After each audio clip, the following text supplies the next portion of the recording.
እንወያይ። ጤና ይስጥልኝ አድማጮች። ከጥቂት ዓመታት በፊት የዓለም የፕሬስ ነጻነት ቀንን የማስተናገድ አጋጣሚ ሰምሮላት በነበረው ኢትዮጵያ የመገናኛ ብዙሃን የነጻነት ሁኔታ ከጊዜ ወደ ጊዜ እየከፋ መምጣቱ መነገሩ ከጀመረ ውሎ አደረ።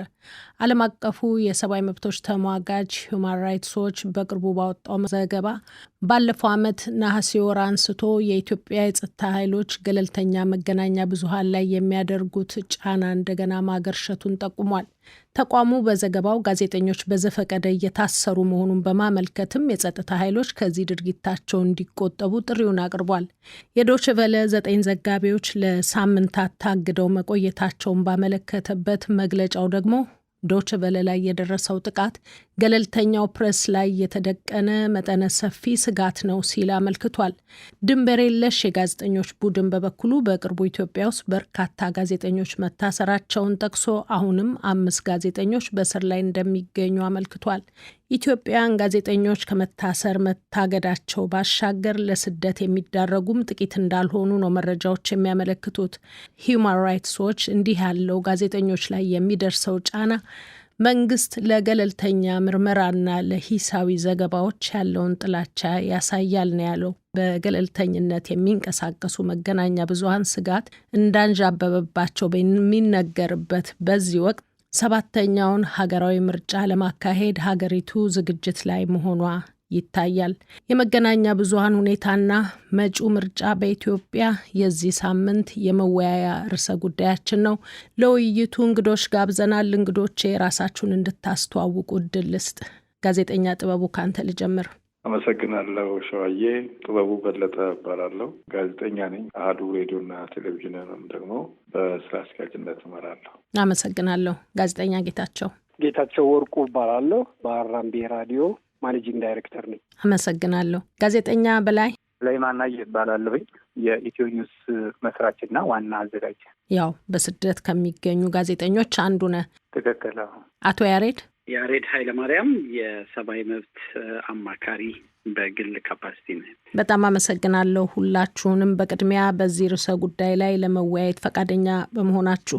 ለውይይታችን መነሻ እንዲሆነን ኢትዮጵያ ውስጥ በአሁኑ ጊዜ ያለውን የመገናኛ ብዙሃን ድባብ በእናንተ እይታ እንዴት ትገልጹታላችሁ? ጌታቸው ካንተ ልጀምር። አመሰግናለሁ። እንግዲህ አሁን ያለውን የሚዲያ አትሞስፌር ለማየት በሁለት መንገድ ብንከፍለው ጥሩ ይመስለኛል። ለምሳሌ የመንግስት ወይም ፐብሊክ ሚዲያ የሚባለው በአቅም፣ በሰው ኃይል፣ በአደረጃጀት፣ በማቴሪያል፣ በስልጠና፣ በአጀንዳ ማቅረብም ረገድ እየተሻሻለ የመጣበት ሁኔታ ነው የሚታየው። ያው አጀንዳው የመንግስት ኢንተረስት ምናምን ቢሆንም ይሄ ሁሉ አቅም ኖሮት ግን ከመንግስት አቅጣጫ ፍላጎት ውጭ ያሉ ርዕሰ ጉዳዮችን መዳሰስ ላይ በሙያተኛ አይን ሲታይ ጆሮ ዳባ ልበስ ሲል ይታያል። የተለያዩ ፓርቲዎች የተለያየ ድምፅ፣ የተለያየ አመለካከት፣ የተለያየ እንትን ይኖራቸዋል። ያንን በአግባቡ ሲያስተናግድ ሲያቀርብ ለህዝብ አይታይም።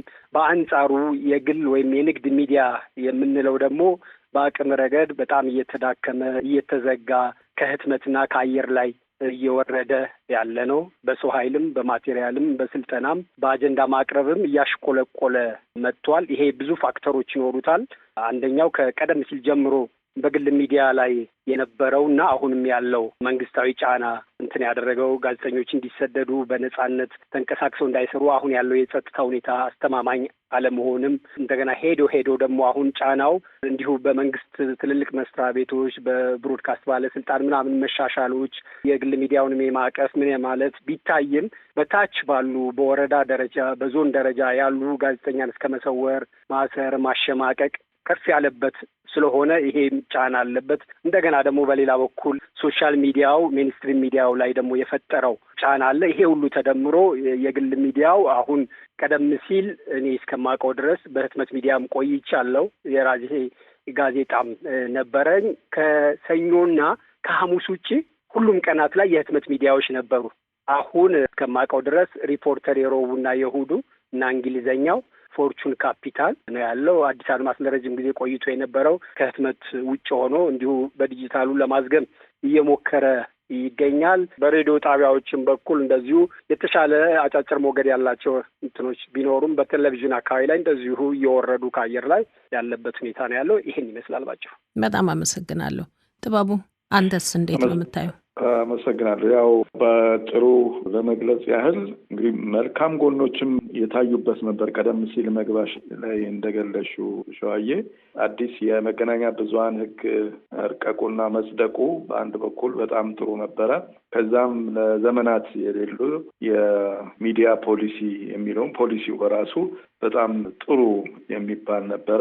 መገናኛ ብዙኃን ሕጉ ላይም ፖሊሲው ላይም ያሉ ወርቃማ ቃላት፣ ወርቃማ የሆኑ ገለጻዎች እና በአጠቃላይ ጅማሮ በጣም ጥሩ የነበረበትን ሁኔታ እናስታውሳለን። ከዛ በኋላ ግን ያው የመሸራረፍ በተለይ ያልታወቁ ኃይሎች ጋዜጠኞችን ሰውረው ለቀናትም የሚለቁበት ሁኔታ ይታያል። አሁን በቅርብ እንኳን አብዱል ሰመድ መሐመድ የደረሰባቸው ማየት ይቻላል። ከዛ ውጭ ሌሎች በስር የሚገኙ ጋዜጠኞች አሉ፣ የተሰደዱም አሉ። እንደገናም ደግሞ ከሁኔታዎች ጋር ሀገራችን አሁን ያለችበት በተለይ ከግጭት ጋር በተገናኘ የተለያዩ ቦታዎች ላይ እንደ ልብ ተዘዋውሮ ለመዘገብ አይደለም የጋዜጠኛ መታወቂያ ይዞ ለመዟዟር በጣም አዳጋች የሆነበት ነባራዊ ሁኔታ ነው ያለውና በዚህ ሁኔታ ውስጥ ነው ጋዜጠኝነት እንግዲህ እየተተገበረ ያለው። ሌላ ፈተናው ደግሞ አሁን ሁሉም ሰው እንደ ልቡ ጋዜጠኛ ነኝ እየተባለ በተለያዩ የዲጂታል መገናኛ አውታሮች በኩልም የሚያሰራጩ ሰዎችም ጋዜጠኛውና ጋዜጠኛ የሆነውም ያልተለየበት ሁኔታ በሀገራችን በሰፊው ይታያል እና ሰከን ብለን ሙያው ራሱ ምንድን ነው፣ በሙያ ውስጥ ደግሞ በማህበርም ተደራጅተው ጋዜጠኞች ለመብታቸው የሚታገሉበት ጠንካራ ማህበር ኖሯቸው ተደራጅተው የማናይበት ሁኔታ ነው ያለው እና ሁሉም የየራሱን ዋንጫ የሚያነሳበት ችግር ነው ያለው። መልካም ጋዜጠኛ በላይ እንግዲህ አሁን በስደት የምትገኝ ነህ፣ በርቀትም ብትሆን ግን ትከታተላለህ ብዬ ገምታለሁ እና እንዴት ትገመግመዋለህ?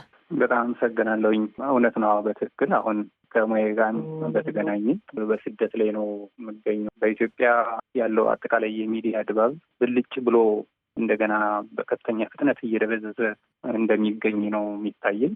በእርግጥም ጠቅላይ ሚኒስትር አብይ ወደ ስልጣን በመጡ ወቅት የነበረው ተስፋ ተመልሶ ወደ ኋላ ሲንሸራተት በማዝገም እንኳን አይደለም፣ በከፍተኛ ፍጥነት ነው የተንሸራተተው። በአጠቃላይ የመገናኛ ብዙኃን ተዘግቶ የነበሩት ስራ መጀመር፣ አዳዲስ መከፈት፣ በሙያው ላይ የሚሰሩ ሙያተኞችም በአንጻራዊ ነጻነት ውስጥ ለመንቀሳቀስ ትንሽ እንዲሆን ገርበብ ብሎ የነበረው በር በፍጥነት እየተዘጋ መሆኑን ነው ባለፉት ተከታታይ ዓመታት ያየሁትኝ። በእኔም ላይ የደረሰውን በሙያ አጋሮችም ላይ በሚዲያዎችም ተቋማት እንደ ተቋም የደረሰውን ስናይ በፍጥነት እየተሸረሸረ የመጣ ምናልባትም አሁን ላይ የአንድ ወገን እሱም በብልጽግናና ብልጽግና መር በሆነው አጠቃላይ አቅጣጫ መሰረት የሚሰሩ መገናኛ ብዙኃን ከፍተኛ በጀት የሚመደብበት ቅድም ባልደረባዬ ጌታቸው እንደጠቀሰውም እየተሻሻለ የሚመስል ብዙ በጀት ሆን ተብሎ የሚበጀትበት፣ በአንጻሩ ግን አማራጭ ድምጾችን የሚያሰሙ የዜጎችን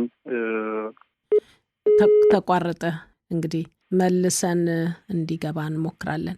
አቶ ያሬድ እንግዲህ የፕሬስ ነጻነት ከሰብአዊ መብቶች አንዱ ነውና እንዴት ትገልጸዋለህ? እሺ፣ እነሱ ባሉት ላይ ብዙ የሚጨምረው ነገር የለም። ችግሩን ሁሉም በደንብ አስቀምጠውታል። በዚህ ባሳለፍነው 7-8 ዓመት ውስጥ የትግራይ ጦርነት ከመከሰቱ ቀደም ብሎ የነበረው ጊዜ በአንጻራዊነት አንቺም እንዳልሽው የፕሬስ ዴይ ሁሉ የኢትዮጵያ ውስጥ የተከበረበት፣ የታሳሪ ጋዜጠኞች ቁጥር በከፍተኛ ሁኔታ የቀነሰበት፣ ድባቡም የሕግ ማሻሻያ የተደረገበት እና በተወሰነ ደረጃ የሀሳብን የመግለጽ ነጻነትም የሚዲያ ምህዳሩም ለቀቅ ያለበት ወቅት ነበር። ከዛ በኋላ ግን ግጭቶቹን ተከትሎና በአገሪቷ ውስጥ በተለያዩ ቦታዎች የሚፈጸሙት የሰብአዊ መብት ጥሰቶች ጋር ተያይዞ ሰብአዊ መብት ጠቅላላ ጥሰቱ የሚዲያ ምህዳሩንም አብሮ አደጋ ላይ ጥሎታል። የሚዲያ ምህዳሩ ብቻ ሳይሆን የፖለቲካ ምህዳሩ ጠቧል፣ የሲቪክ ምህዳሩ ጠቧል። በዛ የተነሳ ጋዜጠኞች በተለይ ከመንግስትም መንግስታዊ ካልሆኑም የተለያዩ አካላቶች ወከባ፣ እንግልት፣ አፈና እንደነ በላይ ማናየ አይነት ጋዜጠኞች አዋሽ አርባ ተወስደው ብዙ ስቃይ ደርሰውባቸዋል። እነ ዳዊት በጋሻው የጋዜጠኞች ማህበርን ሁሉ አመራር ውስጥ የነበረ ሰው ነው። አሁንም እስር ላይ ነው። በርካታ ጋዜጠኞች ለእስርም ከሀገር ለመሰደድም የበቁት በተለየ ሁኔታ በአገዛዝ ስርዓቱ በኩል ከፍተኛ የሆነ ለውጥ እና ጋዜጠኞች ለሚሰነዝሯቸው የሰሉ ትችቶች አጸፌታው አፈና፣ እስር፣ ወከባ መሆኑ አሁን ያለንበትን በጣም አሳሳቢ ሁኔታ እንዲፈጠር ምክንያት ሆኗል።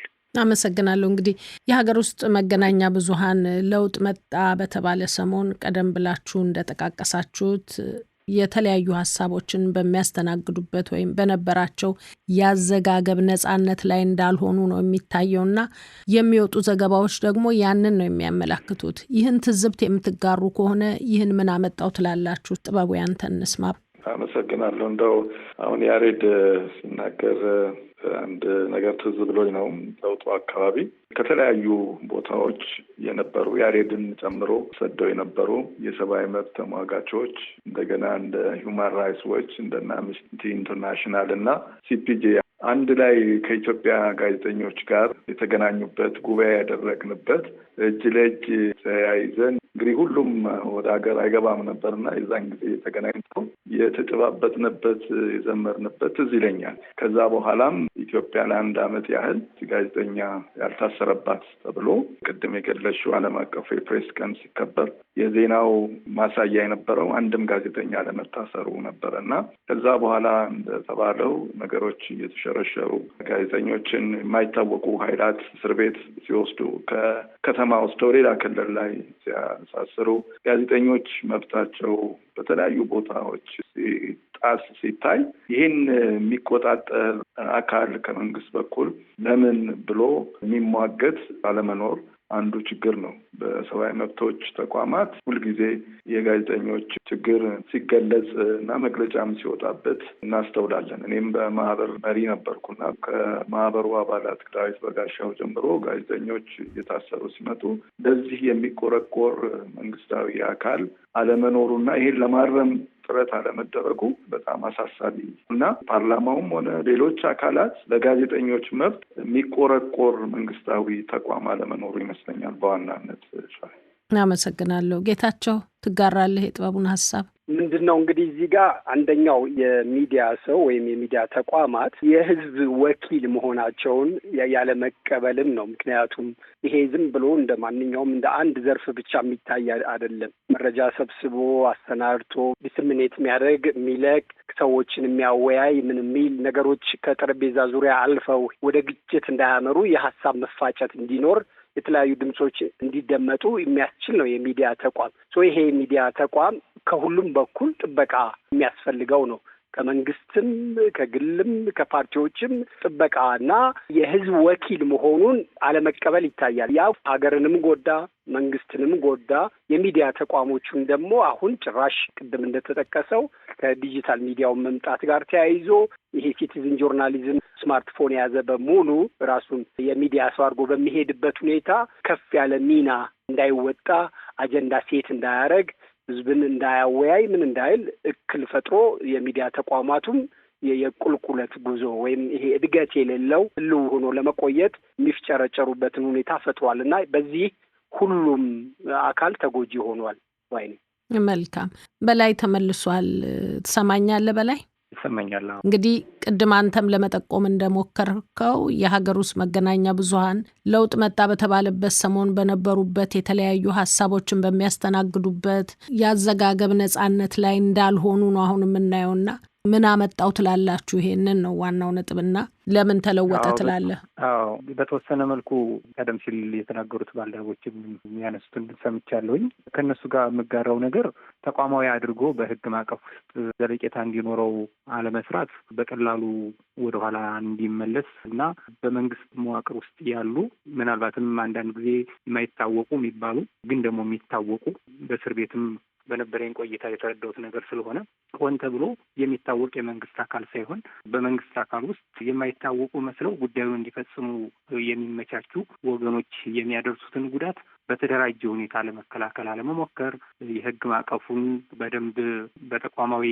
መከላከል ውስጥ አለማስገባት እና በቀላሉ ሸብረክ እንዲል መሆኑ ምናልባትም በለውጡ ወቅት የነበረው ኢፎሪያ ወይም ደግሞ ጠቅላላ በጎ ስሜት የመዘናጋት ስሜት ፈጥሯል መሰለኝና በቂ መከላከል አለማድረግ ታይቷል ብዬ ነው የማስበው። ተቋማዊ አለማድረግ ሙያተኛው ነገ የበለጠ አፋኝ ነገር ቢመጣ ምን እናደርጋለን የሚለውን የተወሰኑ ሙከራዎች ነበሩ። ከህግ ማሻሻያ ከሙያ ከዚህ ራስን ምንድነው ሰልፍ ሪጉሌት የሚያደርግ አካል ከማምጣት አንጻር እነዚህ ለውጦች ነበሩ። ነገር ግን ጉልበታም አልነበሩም። በተቋምና በሕግ አለመመራቱ አለመደገፉ በተወሰነ መልኩ ወደኛው እንዲመጣ ያደርጋል። ዋናው ግን ወደ ኋላ እንዲመለስ ያደርገው የራሱ የመንግስት የስርዓቱ ሚዲያ ላይ ያለው አታይ መለወጥ ነው። ይህንን መዘንጋት ያለብን አይመስለኝም። በቀጥታ ጉዳት እያደረሰ ያለው በቀጥታ ጥቃት እየፈጸመ ያለው መንግስታዊው አካል ነው፣ የጸጥታ አካሉ ነው። ሕግ ማስከበር ያለበት አካል ሕግን የሚጥስና ሙያተኛውን የሚያሳድድ ተቋማቱን የሚያሸማቀቅ ሆኖ መወለዱ ነው በዚህ የዳረገን ብዬ ማስበው። አመሰግናለሁ። እንግዲህ ሀገሪቱ የራሷ የመገናኛ ብዙኃን ሕጎች አሏት። ሆኖም ግን አስፈጻሚው አካል ራሱ እነዚህን ሕጎች የሚጋፋበት ሁኔታ መኖሩን የመብት ተሟጋች ተቋማት በተደጋጋሚ በመቃወም ይተቻሉ። አቶ ያሬድ እዚህ ላይ ምን ትላለህ? ለእኔ መሰረታዊ ነገር አሁን ወንድሞቼ ያሉት ነገር እንዳለ ሆኖ ብዙ ጊዜ ኢትዮጵያ ውስጥ ብቻ አይደለም፣ ይሄ ግጭት ውስጥ ያሉ ወይም የአፈና ስርዓት ባለባቸው ሀገሮች ሁልጊዜ ለውጥ ሲመጣ በለውጥ ማግስት የሚዲያ ምህዳርን መክፈት፣ የሲቪክ ምህዳሩን መክፈት፣ የፖለቲካ ምህዳሩን መክፈት፣ ጋዜጠኞችን በነጻነት እንዲሰሩ ማድረግ መንግስት ለታይታ ለዲሞክራሲ ዝግጁ ነኝ ብሎ የሚያቀርብበት ልክ የውጭ የታይታ የገጽታ መገንቢያ ተደርገው ስለሚወሰዱ ባህል አልተደረገም። ከልብ ከቅን ልቦና የመነጨ አሁን አንዳንድ ሀገሮች ምንም አይነት ነውጥ ቢመጣ ችግር ቢፈጠር እነዚህ የማይነኩ ፒለሮች ናቸው። ሚዲያ አይነካም። በግጭት ውስጥ ጋዜጠኞች ይዘግባሉ። መንግስት ሊለዋወጥ ይችላል፣ ምን ሊል ይችላል፣ የሲቪክ ምህዳሩ ምኑ እየተንገጫገጩም ቢሆን ግን መስራት ይችላሉ። ምክንያቱም ያ ምሰሶ የሆነው ነገር ከመንግስት መለዋወጥ ጋር የሚነካ ነገር አይደለም። እኛ ሀገር ግን ለውጥ ይዘው የሚመጡትም ኃይሎች እንደ ችሮታ ነው የሚቆጥሩት። ይሄን ያህል ጋዜጠኛ ለቀቅን፣ ሚዲያውን አሰፋን፣ ሕጉን ቀየርን ይሉና የሆነ የፖለቲካ ጫና ሲደርስባቸው አፋኝ የሆነው ገራፊ የሆነው አሳሪ የሆነው አሳዳጅ የሆነው መንግስታዊ ባህሪ ጊዜ አይወስድበትም። ኢህአዴግ ሲመጣ ብዙ ጋዜጦች ቅድም ተጠቅሷል፣ የህትመት ስራዎች እንዳሸን ነበር የፈሉት። ሀሳብ እንደ ልብ ይንሸራሸር ነበር እና እነዚህ ተቋማት የግድ ያስፈልጉናል ብለን አይደለም እንደ ሀገር የምንጠቀምባቸው። የፖለቲካው ትኩሳት በተቀያየረ ቁጥር ዋስትና የላቸውም፣ ጥበቃ የላቸውም። ወዲያውኑ ነው ኢላማ ውስጥ የሚገቡት። አንድ ማሳያ እዚህ ጋር እናንሳ። ሰግቶ በስደት ከቆየበት የምስራቅ አፍሪካ ሀገር ለእስር የሚያሰጋ ነገር የለም በመባሉ በቅርቡ ወደ ሀገር ቤት ተመልሶ ለእስር የተዳረገ በቲክቶክ መረጃን የሚያቀርብ አንድ ሰውን አስመልክቶ ሲፒጄ ያወጣው መግለጫ መነሻ በማድረግ ዶይቼ ቬለ ያነጋገራቸው የድርጅቱ ባልደረባ በአሁኑ ወቅት ኢትዮጵያ ውስጥ 6 ጋዜጠኞች እስር ቤት መሆናቸውን ነው የገለጹልን። እስኪ ላስደምጣችሁ። ሲፒጄ ኢትዮጵያን በተመለከተ ያለውን ወቅታዊ መረጃ ብንመለከት ኢዮብ በእስር ቤት ከሚገኙ 6 ጋዜጠኞች አንዱ ነው። ሌሎች ደግሞ በቅርብ ወራት እየታሰሩ ተፈተዋል። ይህ የጭቆና ድርጊትን ይመለከታል። እናንተ በደንብ እንደምታውቁት ደግሞ የዶይቼ ቬለ 2 ዘጋቢዎች በቋሚነት ከስራቸው መታገዳቸው የዚህ ማሳያ ነው። ጋዜጠኞችን በየግል ማሸማቀቅ መኖሩን የሚያመላክቱ መረጃዎችም አሉ። ይህ ደግሞ ስልጣን ላይ ያሉ ወገኖች የማይመቹ ወይም የተተቹበት ነገር ሲሆን ጋዜጠኞች ላይ መፈጸም የተለመደ መጠነ ሰፊ የጭቆና አካል ነው። እንግዲህ ባለሙያዋ እንዳሉት በእርግጥ ጋዜጠኞች ላይ ጫናው እንዲበረታና በዚህ ምክንያት በራሳቸው ላይ ቅድመ ምርመራ እንዲያደርጉ የሚያስገድድ ሁኔታ አለመኖሩ ማሳያው ህብረተሰቡ በዙሪያው ስለሚከናወኑ የጸጥታ ስጋቶች እንኳን በቂ ግንዛቤ እንዳይኖረው ከሀገር ውስጥ ጉዳዮች ይልቅ የውጭ ችግሮች ላይ የሚያተኩሩ ዘገባዎችን የማቅረብ ነገር ይታያል። እናንተ ምን ትላላችሁ? እስቲ ጌታቸው፣ በተለያዩ የሀገሪቱ ክፍሎች ስለሚታዩ አሳሳቢ ችግሮች ምን ያህል ይዘገባል? ቅድም ካነሳሁት ነጥብ አንጻር አንደኛውን መዝዤ ለማሳያ ላቅርብ። ለምሳሌ ከኢህአዴግ ጊዜ ጀምሮ ይሄ የግል ወይም ነጻ ሚዲያውን የማቆርቆዝ የማደህየት፣ ጋዜጠኞች እንዲሰደዱ፣ ደህንነት እንዳይሰማቸው ሲሰራበት የነበረው የለውጡ ወቅት መጀመሪያ ላይ በጣም ጥሩ ሁኔታ ላይ ደርሶ ነበር። ልክ መልሶ ግን በባሰ ሁኔታ ነው የሄደው። ስቱዲዮ ድረስ መግባት ተጀመረ። የጋዜጠኞች የሙያ ማቴሪያል ሲሲ ካሜራ ባለበት ህንጻ ላይ ሁሉ ሳይቀር እየተወሰደ እንዳይሰሩ የማድረግ ሁኔታ ምናምን ጀመረ።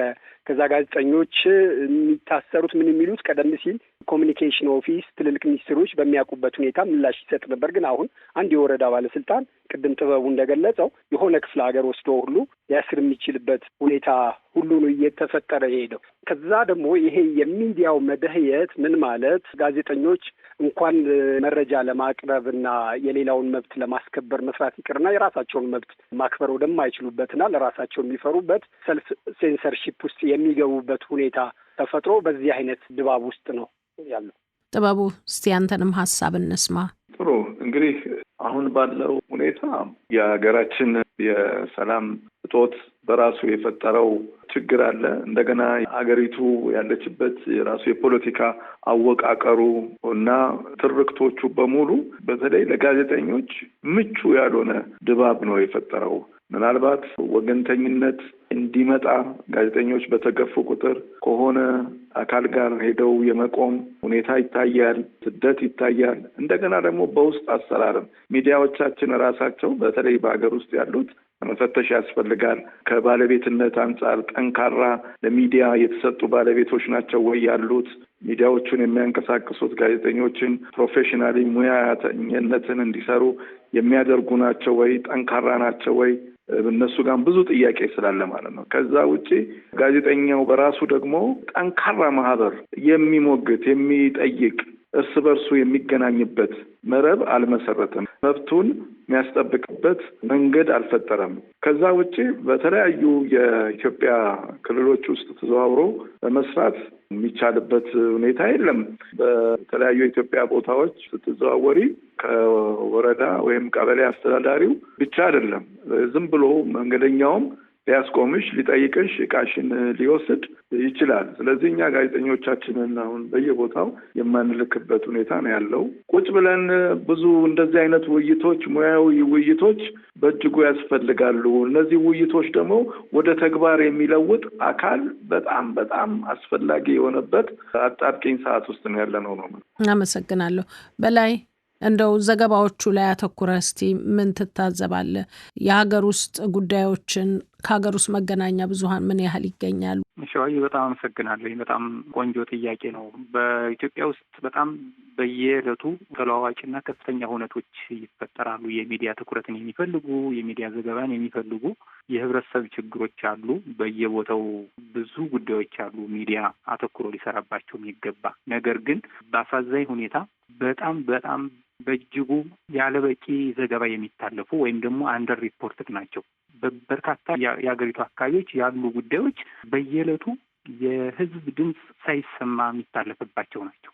አሁን አማራ ክልል እየሆነ ያለው ነገር፣ በኦሮሚያ ወለጋ አካባቢ እየሆነ ያለው ነገር፣ በሌሎችም አካባቢዎች እየሆነ ያለው ነገር ሚዲያዎች ባለው ችግር ምክንያት ተንቀሳቅሰው መዘገብ ስለማይችሉ ሙያተኞች ነጻነታቸውን ስለተቀሙ የሚዲያ ተቋማትም ደግሞ አቅማቸው እንዲዳከም ስለተደረገ ያሉትም ማለት ነው አብዛኞቹም ደግሞ ስለተዘጉ አሁን ላይ ኢትዮጵያ ውስጥ ያሉ ጉዳዮች በበቂ አይደለም፣ በእጅጉ ምንም እየተዘገቡ አይደለም በሚባልበት ደረጃ ናቸው ብዬ ነው ማምነው። አንደኛ ለመንቀሳቀስም ምቹ ሁኔታ የለም። በበርካታ አካባቢዎች ቢኖር እንኳን ቅድም ጥበቡ እንዳለው የወረዳና የቀበሌ የመንግስት አካል ነኝ የሚል ሁሉ ሙያተኛውን የሚያስቆምበት ሙያተኛው ላይ ጉዳት የሚያደርስበት ሁኔታ ተፈቅዷል። ያ ደግሞ በቸልታ እንዲታለፍ ተደርጓል። በእኔ እምነት ሆን ተብሎ ጋዜጠኞች እንኳንስ በክፍለ ሀገር ግጭት ባለባቸው ጦርነት ባለበት ቀጠና ይቅርና አዲስ አበባ ውስጥ እንኳን ከቤታቸው ታፍነው የሚሰወሩበት ተሰውረውም ተለቀቁ ሲባል ይህን ድርጊት የፈጸሙ አካላት ያለበቂ ምርመራ የሚታለፉበት ማንነታቸው ሳይታወቅ ቀረ ተብሎ የሚታለፍበት በበርካታ አካባቢዎች ላይ በሚታወቁ እስር ቤቶችም በጋዜጠኞች ላይ የሚፈጸሙ ወንጀሎች ተጠያቂነት እንዳይኖራቸው መንግስት ሆን ተብሎ በሚዲያው ላይ እና በሙያተኛው ላይ ጥቃት እንዲፈጸም ያመቻቸው ስለመሆኑ ማረጋገጫ ሆነው እንዲያልፉ ነው የሚደረጉት እና በእርግጥም ምንም እየተዘገበ አይደለም በሚባል ደረጃ ነው የምገመግመው። መልካም።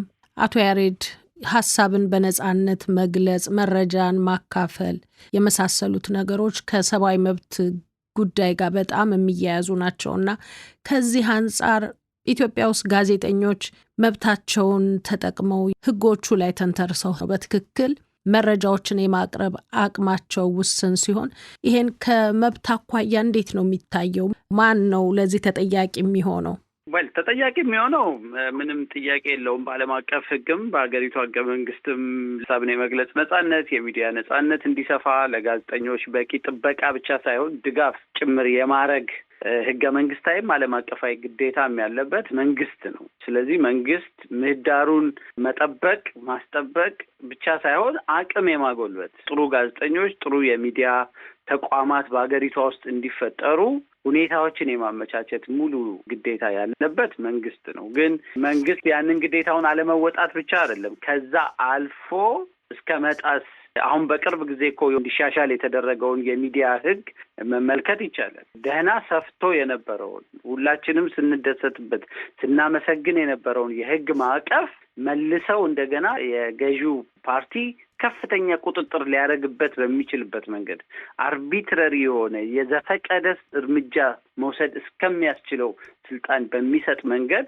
የጋዜጠኞች ማህበር፣ የሲቪክ ማህበራት ምክረ ሀሳብ ቢሰጡ ሁሉ እሱን ሁሉ ወደ ጎን ብሎ ያንን በጣም ማነቆ የሆነ የህግ ማዕቀፍ ያጸደቀበት ምክንያት በፖለቲካ ደረጃ የተደረሰበት ውሳኔ ያለ ማለት ነው። ለተወሰነ ወቅት ወይ ምርጫው እስኪያልፍ በኋላ የምንመጣበት ርዕስ ስለሆነ የሚዲያ ምህዳሩን ማጥበብ እንደ አንድ የፖለቲካ ስልትና ውሳኔ እንደተወሰደ የሚያሳይሽ ህጉን እንደውም የበለጠ መሻሻል መስፋት የነበረበትን ህግ ወደ ማጥበብ ነው የመጣው። በድርጊትም ደግሞ በርካታ ጋዜጠኞች የታሰሩት አሁን በቅርብ ጊዜ የሪፖርተር ጋዜጠኛ አንድ ወረዳ ክፍለ ከተማ ውስጥ ሊዘግብ ሄዶ የደረሰበትን ችግር ትመለከቻለች።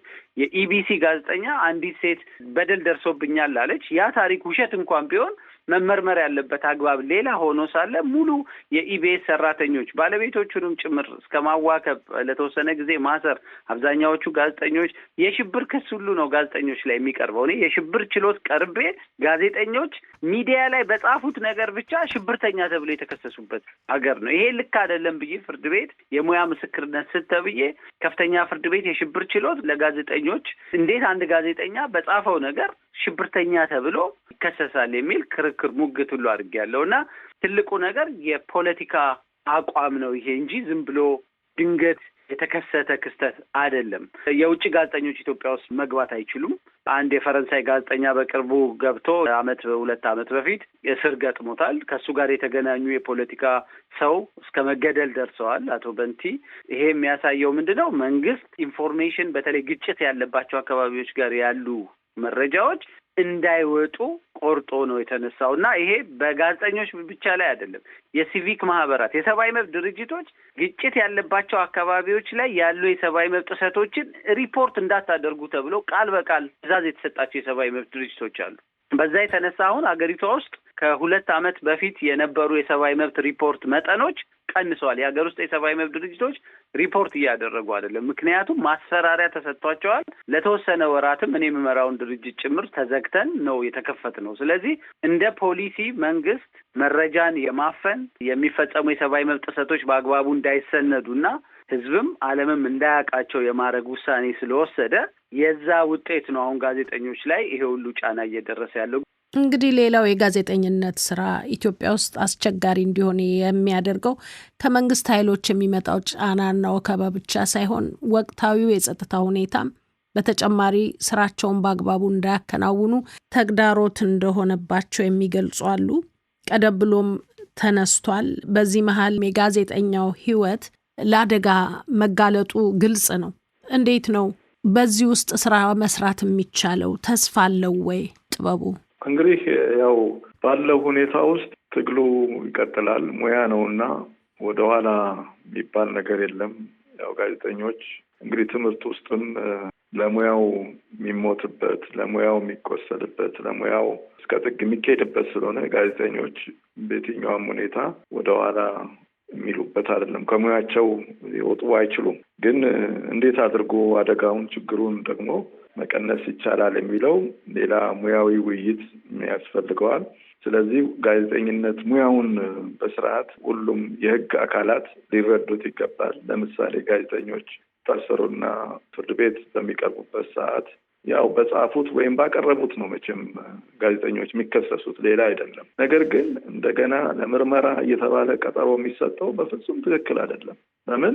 ጋዜጠኞች ያቀረቡት ነገር የትም አይጠፋም። በሬዲዮ ወይ በቴሌቪዥን ወይ በጋዜጣ በመጽሔት ነው ያቀረቡት። ያ ሌላ ኢንቨስቲጌሽን፣ ሌላ ምርመራ የሚያስፈልገው አይደለም። ይሄ እንደገና ውይይት የህግ አካላት በዚህ ዙሪያ የመንግስት አካላትም ቢሆኑ የጸጥታ አካላትም ጋዜጠኞችን በፍጹም ከሌላ ትዕዛዝ ሕጋዊ የሆነ መስመር ተከትለው ክስ ተመስርቶ ምናልባት ደግሞ አሁን ካውንስል አለን የመገናኛ ብዙኃን ምክር ቤት ያ የግልግል ዳኝነትም ችግር ካለ ወደዛ እንዲጠቆም ጋዜጠኞች ሙያዊ በሆነ መንገድ ብቻ እንዲዳኙ የኢትዮጵያ መገናኛ ብዙኃን ባለሙያዎች ማህበርም አለ በማህበራቸው በኩል እንዲዳኙ ቢደረግ ሁላችንም ለዛ ደግሞ መታገል አለብን። ጋዜጠኛውም መገናኛ ብዙኃን ባለሙያዎችም በአጠቃላይ ህብረት ይፈልጋል። የሰብአዊ መብት ተቋማት አብረው ነው ያሉት። እነሱም እንደዚሁ መቆም ይገባቸዋል። ጋዜጠኛ እኮ ሲታሰር የሚዘግብ ሚዲያም እንደሌለ ነው የምነግርሽ። ሀገር ውስጥ እኮ አንድ ጋዜጠኛ ሲታሰር መታሰሩን እንኳን ወይም ደግሞ መሰወሩን በመገናኛ ብዙኃኖቻችን እኮ አይዘገብም። እዛ ድረስ ይህም ፍርሃት አለ። ከዚህ ቆፈን መላቀቅ አለብን። ጋዜጠኞች በሙያቸው አሸባሪ አይደሉም። የሚያሸብሩ ካሉ ደግሞ በውይይት በሙያዊ በሆነ ንግግር ያንን ማብረድ ይቻላል፣ መነጋገር ይቻላል ነው። አመሰግናለሁ። በላይ አንተስ ምን ትላለህ? አይ ቲንክ ያው ያለንበት አጠቃላይ የሚዲያ ሁኔታ በመንግስት ባህሪ የሚወሰን ነው። ሚዲያዎች አሁን ባለበት ሁኔታ የሚንቀሳቀሱት በመንግስት ይሁንታና ችሮታ ሆኗል። ነጻነታቸው የስራቸው ባህሪ በህግ የተወሰነና ሙያዊ መሆኑ ቀርቶ እኔ እስከፈቀድኩልህ ድረስ ለእኔ ድምፅ እስከሆንክ ድረስ ወይም ነገሌን በተመለከተ እስካልተናገርክ ድረስ እዚህ አካባቢ የሆነውን ነገር እስካልዘገብክ ድረስ ወደዚህ ቦታ መንቀሳቀስ እስካልቻልክ ድረስ የሚል ገደብ የወጣበት ሁኔታ አሁን ያለ ነው። እኔ ሰኔ 10/2017/16 የነበረውን ሁኔታ አስታውሳለሁ። ወደ ክፍለ ሀገር መንቀሳቀስ እንዳንችል እንዴት በቃልም በአካልም በቀጥታም በተዘዋዋሪ ማስጠንቀቂያ ይሰጥ እንደነበር በተለይ አማራ ክልል የተፈጠረውን ሁኔታ በተመለከተ አስቸኳይ ጊዜ አዋጅ እንደታወጀ በቀን 2 ዘገባዎችን እንሰራ ነበር። የሆነውን ነገር ብቻ ነበር የምንሰራው ኢትዮ ኒውስ ላይ። እንግዲህ አስተያየቶችን አልጨመርንም። ወገንተኝነት ለማሳየት አልተሞከረም። ቢያንስ ምን እየሆነ ነው የሚለውን ነው ዘገባ የምንሰራ የነበረው። በዛ ምክንያት ነው የስርና በረሃ ውስጥ በወታደራዊ ካምፕ አዋሽ እንድጋዝ የተደረግኩት ለህይወት ያደጋ ውስጥ በሚጥል ሁኔታ ውስጥ የነበርኩት። አንድም ቀን ፍርድ ቤት ሳልቀርብ 7 ወር ከ10 ቀን ነው በእስር ቤት ለማሳለፍ የተገደድኩት። አንድም ቀን ጠበቃ ሳላናገር፣ አንድም ቀን የሃይማኖት አባት ወይም ጓደኞችን ሳላናገር ቤተሰብ ብቻ ከርቀት ምግብ አቀብሎ እየተመለሰ አዋሽ በነበርኩበት ጊዜ ደግሞ ማንም ሰው እንዳይገባ ተደርጎ ይህን ያደረገው መንግስት ራሱ ባህሪ ውስጥ ካልተቀየረ ድረስ አሁን ያላቸው አቅም ሲታይ ሚዲያዎች በራሳቸው በሩን ይከፍቱታል ለማለት አስቸጋሪ ነው። ነገር ግን ደግሞ ጥበቡ እንዳለው መታገል፣ መቀጠል፣ ራስን በሙያ ማደራጀት፣ በማህበራት ማደራጀት፣ እርስ በርስ መደጋገፍ፣ የአንደኛውን ሰቆቃ ሌላኛው እንዲሰማው የማድረግ ድምጽ መሆን መቼም በትግል ውስጥ ነው መንግስትም ባህሪውን እንዲቀይር ለማድረግ የሚቻለው። ይህንኑ እያደረጉ መቀጠል አማራጭ ያለው ነገር አይደለም እንጂ ዋናው ተዋናይና ሚና የሚያርፈው ግን መንግስት ላይ ነው። አመሰግናለሁ። ጌታቸው እንግዲህ እንደው ጠቅለል ስናደርገው ይሄ ወቅታዊ ሁኔታው በጣም የጋዜጠኝነትን የስራ ሂደት ሸብቦ ይዞታል። የደህንነት ሁኔታ በጣም ከፍተኛና አሳሳቢ ነው። የጋዜጠኝነት ስራ በባህሪው መንቀሳቀስን፣ መረጃ መሰብሰብን ይጠይቃል።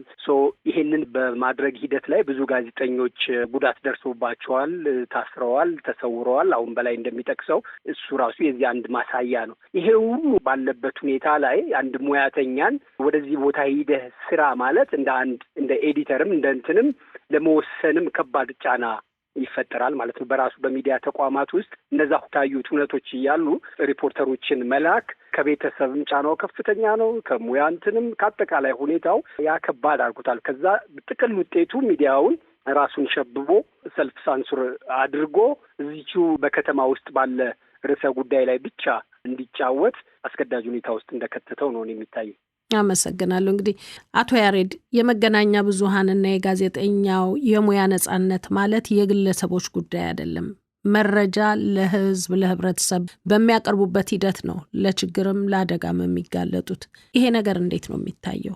በመጀመሪያ የጋዜጠኞች መጎዳት ወይም ምህዳሩ መጥበብ ያው ፕሮፌሽናቸው ስራቸው ስለሆነ ዋና ተጠቂ እያደረግን ሁሌ እነሱን እናስባለን እንጂ ከነሱ የበለጠ የመጀመሪያ ተጎጁ ማህበረሰቡ ነው። ጋዜጠኞች በመንግስትና በማህበረሰቡ መካከል የመረጃ ድልድዮች ናቸው እና ጋዜጠኞች ሲጠቁ ሚዲያው ሲጠብ ያ ድልድይ ነው የሚሰበረው። ባይሰበርም ይዘጋል፣ ምንም መተላለፊያ መረጃ እንዳይኖር። ያኔ ማህበረሰብን ጨለማ ውስጥ እንደማኖር ያህል ነው። ስለዚህ ዋና ተጎጁ ማህበረሰብ ነው። በዛው ልክ መንግስትም ይጎዳል። የማህበረሰቡን ስነ ልቦና ድሮ እንደሚባለው እረኛ ምን አለ ብለው የሚሰሙ ንጉሶች በነበሩበት ሀገር አሁን ደግሞ ፕሮፌሽናል የሆኑ ጋዜጠኞች ስራቸውን ሰርተው በየመንደሩ ያለውን ችግር አውጥተው ይሄ ችግር አለ ወደ ሌላ አደጋ ሳይደርስ በፊት አርም ብለው ምክር የሚሰጡ ሚዲያዎችን መዝጋት መንግስትንም ይጎዳል፣ ወደ ተሳሳተ አቅጣጫ ይወስዳል እና ይሄ አገሪቷ ውስጥ የዲሞክራሲ ባህል ጭርሱኑ እንዲጠፋ ይሄንን ሙያ ቀጣዩ ትውልድ እንዳይመኘው ፓሽኔት ሆነው ወጣቶች ጋዜጠኝነትን ተመኝተው እንዳይሰሩ ያደርጋል። ሌላው አደጋ ደግሞ ቅድም ተደጋግሞ የተጠቀሰው ምንም የጋዜጠኝነት ሙያ የሌላቸው ሰዎች መረጃ ለማግኘት በየመንደሩ እድሉ ስላላቸው ብቻ ስነ ምግባር በጎደለው መንገድ ጋዜጠኝነት ሙያን መጫወቻ እንዲያደርጉትም ይፈቅዳል። የታወቁ ሚዲያዎች፣ ኃላፊነት ያለባቸው በህግ የተቋቋሙ ሚዲያዎች ራሳቸውን እንዲቆጣጠሩ ሰልፍ ሴንሰር እንዲያደርጉ ሲደረግ ይሄ ሜዳ ላይ የተሰማራው ምንም ተቆጣጣሪ የሌለው ኤዲቶሪያል ፖሊሲ የሌለው ዘጋቢ በሶሻል ሚዲያ የሚለው ደስ ባለው መንገድ የጋዜጠኝነት ሙያን እንዲጫወትበትና መጥፎ ምልከታ እንዲኖር ያደርጋል። በዚህ ምክንያት የጥላቻ ንግግሮች፣ የሐሰት መረጃዎች፣ እነሱን ተከትሎ የሚነሱ ቅራኔዎች፣ የፖለቲካ ጡዘቶች፣ ትርክቶች ሁሉ በመጥፎ መንገድ ይሰራጫሉና ዞሮ ዞሮ ሙሉ ሀገሪቷ ነች የምትጎዳው፣ ጋዜጠኞች ብቻ አይደሉም። እውነት ነው። እንግዲህ ይህን የምንሰማው በሀገሪቱ ምርጫ ሊካሄድ የወራት ዕድሜ በቀረበት በዚህ ወቅት ነው። መገናኛ ብዙሃን ጫና በዝቶባቸዋል። ጋዜጠኞች እየታገዱ የዶይቼ ቬለ ዘጋቢዎችን ጨምሮ 2 በቋሚነት ታግደውብናል። እነዚህ ሁሉ ነገሮች ባሉበት ሁኔታ ነው ምርጫ እየቀረበ ያለው። በአብዛኛው የአፍሪቃ ሀገራት የምርጫ ግርግር የተለመደ መሆኑን የገለጹልን የዶይቼ ቬለ ያነጋገራቸው የሲፒጄ የአፍሪቃ ፕሮግራም አስተባባሪዋ ሙቶኪ ሙሞ ያሉትን ላስደምጣችሁ። የጋዜጠኞች እስር በኢትዮጵያ ብቻ ሳይሆን በቀጣናውም እንዲህ አይነት ነገር ይታያል። በተለይም የምርጫ ሰሞን ጋዜጠኞች ይታደናሉ። በምርጫ ወቅት ጋዜጠኞች ስራቸውን በነፃነት እንዲሰሩ ከሚፈለግባቸው ወሳኝ ጊዜያት አንዱ ነው። ምክንያቱም ከምርጫ በፊት ጋዜጠኞች ለሕዝብ ብዙ ነገሮችን ያሳውቃሉ። በምርጫ ወቅት ጋዜጠኞች የምርጫውን ግልጽነት፣ የድምፅ ቆጠራውን ግልጽነት በዘገቦቻቸው የሚያረጋግጡ ናቸው። ከምርጫ በኋላ ጋዜጠኞች በስልጣን ላይ ያሉት ለመራጮቻቸው የገቡትን ቃል መፈጸም አለመፈጸማቸውን ይጠይቃሉ።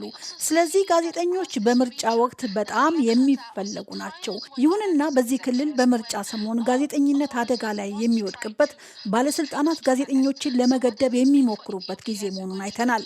ይህ ለመጪው የኢትዮጵያ ምርጫ ምን ማለት ነው? እንደ ሌሎች ቦታዎች ሁሉ የኢትዮጵያ ሕዝብም ስራውን ለመስራት ነፃ መገናኛ ብዙሃን ያስፈልገዋል።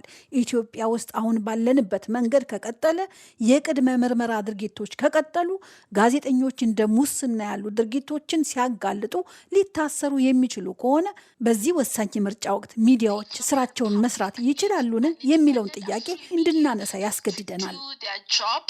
ይሄንን ጥያቄ ነው የምናነሳው። በዚህ ሁኔታ መስራት ይቻላል ወይ? እውነታው ይሄ ከሆነ መፍትሄ አለው ወይ? መፍትሄ የምትሉትን ባጭሩ ሀሳባችሁን ትሰጡኛላችሁ። ጥበቡ ካንተ ልጀምር። እሺ፣ በተለይ ምርጫን ለብቻው ለይተን ካየነው ቅድመ ምርጫ ጊዜ አለ። በምርጫን ወቅትና ከምርጫ በኋላ ብለን ልናየው እንችላለን። በአብዛኛው ቅድመ ምርጫ ላይ አሁን ያለንበት ጊዜን ከመገናኛ ብዙሃን ጋር በሰፊው ማየት ያስፈልጋል። መገናኛ ብዙሃን በአንዲት ሀገር ምርጫ የሚካሄድ ከሆነ ትልቅ አጀንዳ አድርገው የሚሰሩት ነው። ከተለያየ አንግል ሰዎችን ቃለመጠይቅ የሚያደርጉበት፣ ውይይት የሚያደርጉበት፣ ፓርቲዎችን የሚሞግቱበት፣ የተለያየ የምርመራ ስራዎችን የሚሰሩበት ብዙ ነገሮች አሉ። እንደሚባለው ደግሞ ይሄ በልማታዊ ጋዜጠኝነት እሳቤ ውስጥ ምርጫው ፍትሃዊ እና ግልጽ እንዲሆን ደግሞ የራሳቸውን ደግሞ በጎ አስተዋጽኦ የሚወጡበት ነው እና ይሄንን ምቹ ሁኔታ ማስቻል አለበት። እኔ ምርጫ ቦርድ፣ መገናኛ ብዙሃን ባለስልጣን፣ ኮሚኒኬሽን ጉዳዮች ምናምን አለም። ይሄ መገናኛ ብዙሃን ነጻነታቸው ተከብሮ ጋዜጠኞች እንደ ልብ የሚሰሩበት ምህዳር መፈጠር አለበት። ምርጫው ብቻ ሳይሆን አጠቃላይ በዛ ነጻነት ውስጥ መንቀሳቀስ አለባቸው። ነገር ግን ብዙ ጊዜ ጋዜጠኞች ተጠቂዎች ሲሆኑ እናያለን። ካለፉት ምርጫዎች ስናያል እና ገዢው ፓርቲም ጨምሮ ቤቱን ክፍት አድርጎ ለቃለ መጠይቅ ለውይይት ባለፉት ባለፈው ምርጫ ብዙዎቹ በተለይ ለግል መገናኛ ብዙኃን ከመንግስት አካላት በራቸው ዝግ ነበረ እና ይሄንን ክፍት እንዲያደርጉ ጋዜጠኞችም ደግሞ በደንብ ሰልጥነው ራሱ የኤሌክሽን የምርጫ ዘገባን ጉዳይ በደንብ ተረድተው እዛ ላይም በደንብ የሚሰሩበት መንገድ አንዳንድ ስልጠናዎችን እየወሰዱ ነው። ግን ደግሞ ራሳቸው መገናኛ ብዙኃኖቹም ቢሮአቸው ኤዲቶሪያል ፖሊሲ አማካኝነት ጋዜጠኞችን ማብቃት ከቻሉና መንግስት ደግሞ ለዛ ከተባበረ የማይሆንበት ምክንያት የለም ብዬ ነው የማስበው። በአጠቃላይ ግን ጋዜጠኞች ጠንክረው ይሄን ምርጫ መዘገብ አለብኝ ብለው በሙያቸው መታገል አለባቸው ብዬ ነው የማስበው። በላይ አመሰግናለሁ። ሸዋዬ፣ የምርጫውን ሁኔታ በተመለከተ ምርጫና መገናኛ ብዙኃን አሁን ላይ እንዲያው ለውይይት መብቃታቸውም በእኔ እምነት ተገቢ ነው ብዬ አላምንም። አገሩ አሁን ያለበትን ጠቅላላ ሁኔታ ስናየው ምርጫ የሚደረግበት ነባራዊ ሁኔታ አለ ወይ ከሚለው ቢጀምር እኔ የለም ብዬ ነው የማስበው። ስለዚህ ሰላም በሌለበት ለምርጫ ነባራዊ ሁኔታ ባልተመቻቸበት ሁኔታ መገናኛ ብዙኃን ምርጫውን እንዴት ይዘግባሉ ብሎ ለመነጋገርም አዳጋች ነው የሚሆነው። ሰዎች ወጥተው ገብተው ቢያንስ በሕይወታቸው ምንም እንዳይደርስባቸው የሚከላከልላቸው አካል ባለበት ሁኔታ ስለ ምርጫ ሊያስቡ ይችላሉ። ግን ስለ ሕልውናቸው ስለ ሕይወታቸው በሚሰጉበት በዚህ ወቅት እና ያንን ስለ ሕልውናቸው ያላቸውን ስጋት መገናኛ ብዙኃን በበቂ በማይዘግቡበት ሁኔታ ስለ ምርጫቸው የሚዘገበው ነገር በጣም የቅንጦት ያህል ሆኖ እንደሚቆጠር ገምታለሁኝ። የሆነው ሆኖ በእርግጥም በአዲስ አበባና እንዲሁ ቢያንስ በተወሰኑ አካባቢዎች ምርጫው እንኳን ይደረጋል ቢባል ይህንን ሂደት መገናኛ ብዙኃን እንዴት ያስተናግዱታል ስለሚለው ነገር መታሰቡ የተገባ ይሆናል። እንዲሁ ዝም ብሎ የሚታለፍም ስላልሆነ ይህንን ለማድረግ አይ ቲንክ በምርጫ የሚሳተፉ አካላት እና ዓለም አቀፍ ታዛቢዎች ሊኖራቸው የሚችለው ሚና መገናኛ ብዙኃንና ጋዜጠኞች ከሚኖራቸው ሚና ጋር ተገናዝቦ አንዳች አይነት ማዕቀፍ ሊበጅለት የተገባ ነው ብዬ ነው የማስበው። እንደዛ ካልሆነ በምርጫ ወቅት ጋዜጠኞች አሁን ባለው ሁኔታ ተንቀሳቅሰው መረጃ ለህብረተሰቡ ያደርሳሉ። እንዲያው ለምርጫ የሚወጡ ቁጥራቸው ምንም ያህል ቢሆን እነዛ ሰዎች በእውነት እና በመረጃ ላይ የተመሰረተ ውሳኔ እንዲወስኑ መገናኛ ብዙኃን ሚናቸውን ይወጣሉ ብዬ ለማሰብ ይከብደኛል። አሁን ቀደም ሲል በዚህ ውይይት እንኳን ያነሳናቸው አጠቃላይ ችግሮችን ግንዛቤ ውስጥ ከከተትን ማለት ነው።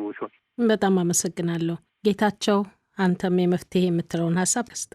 እንግዲህ ለአንድ ሀገር ሕዝብና ተቋማት ምርጫ ማለት በጣም ትልቅ ነገር ነው። በመኖር ሂደታቸው ላይ የፖሊሲ ጉዳይ ነው፣ የብዙ ጉዳይ የሚወሰንበት ነው። ሰው የሚመርጠውን አካል በካርዱ መርጦ መግባት ማለት ቀላል ነገር አይደለም። ከምርጫ ሂደት ውስጥ ደግሞ ዋና አስኳሉ እንደኔ ግንዛቤ ቅድመ ምርጫው ያለው ነው። የዕለት ሁለት የመምረጥ ሂደት ፖስትን ጥሩ እንዳለ ሆኖ ግን የመጀመሪያው ረዥሙ ጊዜ ወደ ምርጫ የሚገባበት ሀሳብ የሚንሸራሸርበት፣ ፓርቲዎች አማራጫቸውን የሚያቀርቡበት፣ ግለሰቦች የራሳቸውን እይታ የሚያቀርቡበት፣ ጋዜጠኞች ፓርቲዎችን የሚሞግቱበት፣ የፓርቲ አመራሮችን የሚጠይቁበት፣ ባክግራውንዳቸውን የሚፈትሹበት፣ ፖሊሲያቸውን የሚያዩበት፣ ህዝብ በዚህ ሁሉ ፍጭት ውስጥ ይሆነኛል የሚለውን አውቆ ወስኖ ሂዶ የሚመርጥበት አውድ ነው። ይሄ አውድ አሁን ባለው ሁኔታ ውስጥ እንዴት ይሄዳል የሚለው እኔ አንደኛው ጥያቄ ይሄ ነው። በአንድ በኩል እንደው ፖዚቲቭሊ እንዳየው የሚያስችለኝ አዲስ አበባ ዩኒቨርሲቲ አንድ የልቀት ማዕከል ጋዜጠኞችን ከመንግስትም ከግል ሚዲያዎችም ወስዶ የምርጫ አዘጋገብን በማሰልጠን ሂደት ላይ ነው። ግን ሰልጥነውም ወጥተው ያንን ፕራክቲስ የሚደረግበት ድባብና የማስፈጸም ሁኔታ ከሌለ ፋይዳው ምንም ላይሆን ይችላል እና ይሄ የምርጫ ሂደት አሁን ያለው ጊዜ ወርቃማ ጊዜ ይመስለኛል። ያ ካልሆነ ግን ያን ያህል ፋይዳ ላይኖረው ይችላል ብዬ እሰጋለሁ። አመሰግናለሁ። አቶ ያሬድ። እሺ፣ ለእኔ አንድ ሀገር ምርጫ ለማካሄድ 3 መሰረታዊ ነገሮች ነው የሚያስፈልጉት። አንደኛው ሰላም ነው፣ የተረጋጋ የፖለቲካ አውድ ይፈልጋል። ሁለተኛው ግን ፍትሐዊና ነጻ ምርጫ ለማካሄድ የሚያስችሉ የህግም የተቋማዊ ዝግጅቶች ወሳኝ ናቸው። ያለፈው ምርጫ የተመለከትን እንደሆነ ነጻና ፍትሐዊ አልነበረም በምንም ሚዛን፣ ግን ሰላማዊ ነበር እና የዓለም አቀፍ ማህበረሰቡም ሚዲያዎችም ሁሉም ይዘግቡ የነበረው ምርጫው በሰላም ተጠናቋል ነበር። የአሁኑ ምርጫ ግን ሶስቱንም ማምጣት የሚቻልበት አውድ አይደለም ያለው። ሰላም የለም። በአብዛኛው የሀገሪቷ ክፍል ውስጥ ግጭት አለ። በተለይ ደግሞ ሰፋፊ በሚባሉት አማራ ክልል፣ ኦሮሚያ፣ ጋምቤላም እንደዚሁ ግጭት አለ። ቤኒሻንጉል ጉሙዝ፣ ትግራይ ሙሉ በሙሉ ውጥረት ውስጥ ያለው ክልል ነው። ስለዚህ ሰላም የሚባለው ርቋል ከኛ የተወሰኑ ዋና ከተማዎች ውስጥ ካልሆነ በስተቀር። ስለዚህ ሰላም በሌለበት ምርጫ ማካሄድ አስቸጋሪ ነው። ምክንያቱም ቅድመ ምርጫው ቅስቀሳ ይፈልጋል። የፖለቲካ ፓርቲዎች ቢሮአቸውን መክፈት አለባቸው፣ ሰው መቀስቀስ አለባቸው። ጋዜጠኞች እየተዘዋወሩ የቅድመ ምርጫውን ሂደት መዘገብ አለባቸው። ያ እየተካሄደ አይደለም። በቀጣዮቹ 6 ወርም ውስጥ ይሄ ነገር ይመጣል የሚል እምነት የለኝም። ምክንያቱም ግጭቶቹ የሚቆሙበት ምልክት እየታየ አይደለም። ስለዚህ ምርጫው መካሄዱ ላይ ራሱ ጥርጣሬ አለኝ። ግን አሁንም ቢሆን ካለፈው ምርጫም በከፋ ሁኔታ ሰላም የሌለው ምርጫ ስለሚሆን ጋዜጠኞች ምርጫው ላይ ቅድመ ምርጫም በምርጫ ሂደቱም ከምርጫ በኋላም ባሉት ወቅቶች የሚኖራቸው ስራ በአደጋ የተሞላ ነው እና ምን ይሻላል የሚለው መንግስት ከምርጫ በፊት ሰላም ማስፈን አለበት በሀገሪቷ ውስጥ ከተፋላሚ አካላቶች ጋር ትንሽ ትልቅ ሳይባል ከሁሉም አካላቶች ጋር ወጥ የሆነ የይምሰል ሳይሆን እውነተኛ ጄኒውን የሆነ የሰላም ድርድር አድርጎ ሰላም ማስፈን ካልቻለ ጠመንጃ አፈሙዝ ወደ መሬት በሁሉም አካላት ካልተደረገ ሀገሪቷ ውስጥ ምርጫ ማካሄድ አይቻልም። የጋዜጠኞችም ስራ እንደዚሁ ፈተና እንደበዛበት ይቀጥላል። እንግዲህ ውይይታችን ቢቀጥል ብዙ እናነሳ ነበር፣ ሰዓት ገደበን። ለጊዜያችሁ ለጠቃሚ አስተያየቶቻችሁ በጣም ነው የምናመሰግነው። አመሰግናችኋለሁ። አመሰግናለን።